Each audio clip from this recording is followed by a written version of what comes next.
Today, we're on to Shot 3. I'm going to show you how I made the reflection in the window using a completely separate Blender file. So again, as always, I start off with my storyboards.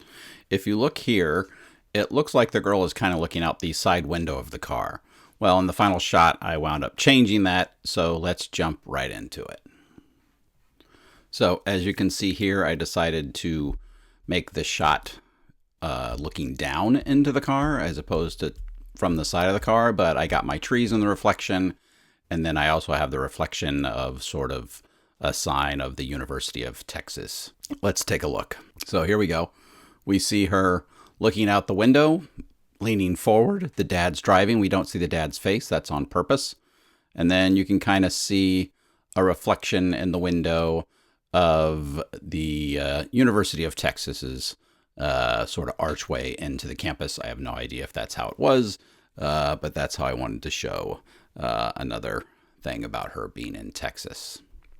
So again, in this shot, all she does is lean forward and have this sense of awe and wonderment as they drive onto the campus. So as we look here, the reflection in the window is actually a material placed in that window. It is not actually reflecting anything, and I will show you that in the Blender file. So I had to do two separate Blender files for this. I had one Blender file that created the reflection inside that windshield, and the other Blender file was the actual car and the characters. Let's take a look. All right, here we are in the Blender file. So what I have done is I've taken a camera, and think of the camera lens as the windshield of the car. So what I do, I just did two keyframes here for the camera.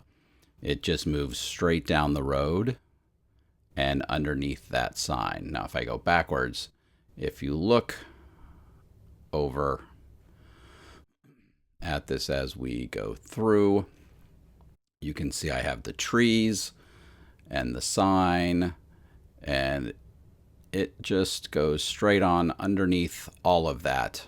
And then what I do is I take it and I take the output of this file that I created and I reverse it in the window of the car. So that was it. I just created a smidgen of a street here. I didn't really need the street, but I created this archway with the words on it, and didn't necessarily need all this stuff, but it helped to give it some scale. I added the trees and animated the trees in order for just something interesting in the windshield and a sense of awe as she looked up. All right, let's look at the other Blender file. So starting in this file, you'll notice that I don't know where the actual file is for the video that goes in there. So I'm actually going to do this first. Let's show you the shader editor. So I could go find it and put it in there, but you all know how terrible I am at my organizational skills, so I'm not going to do that right now. But as you can see, it is a movie file. I gave it some mapping so I could move it around and rotate it. You see I rotated it 180 because it had to be backwards, and then I had to move it a little bit in the windshield.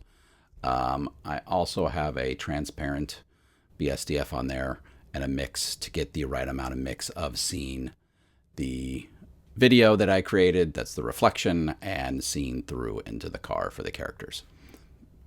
All right, back to the scene.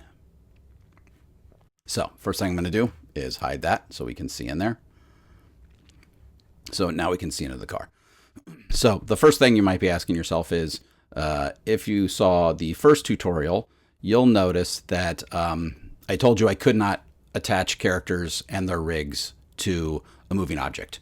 Well, you see characters and rigs in here inside a moving object.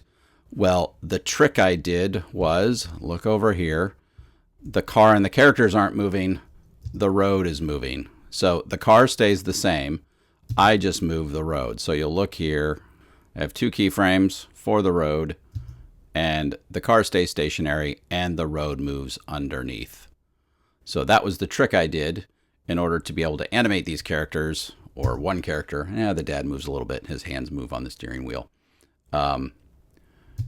So the girl can look forward in awe at the Texas sign as it passes overhead, which we do not see, but it's reflected in the windshield as you saw earlier. Now let me show you another interesting little fun fact.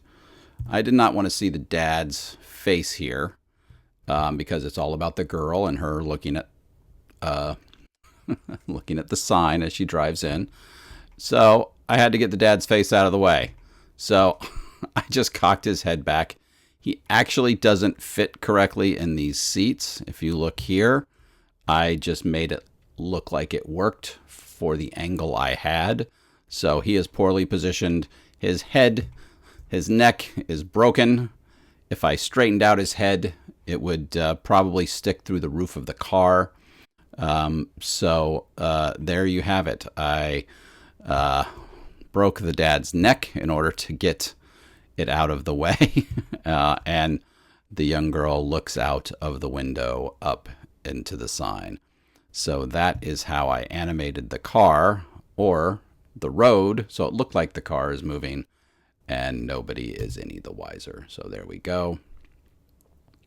She leans forward and looks as the sign passes in the reflection above and the ground passes below them.